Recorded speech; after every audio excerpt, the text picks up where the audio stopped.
XBL Uploader. I denne video kigger vi på Revisor Informatics XBL Uploader. Med XBL Uploaderen kan du let og elegant indsende dine instansdokumenter og pdf'er til Danmarks Statistik, Skat og Erhvervsstyrelsen. På forsiden af uploaderen her står der noget omkring nogle standardting, der skal være på plads, for at du kan bruge programmet.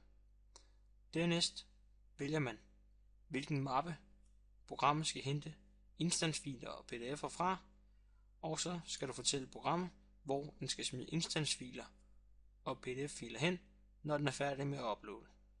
Så udfylder du din digitale signatur og fortæller til hvilken af disse offentlige myndigheder, der skal indsendes til.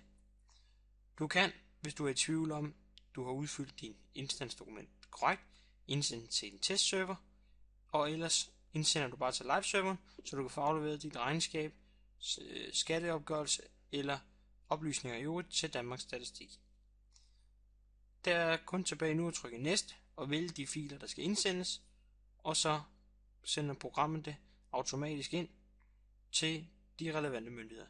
Du skal være opmærksom på, at der skal være adgang til internettet, for at programmet kan virke. Det var lidt om Revisor Informatics XBL Uploader. Hvis du vil vide mere, er du velkommen til at kontakte Revisor Informatik.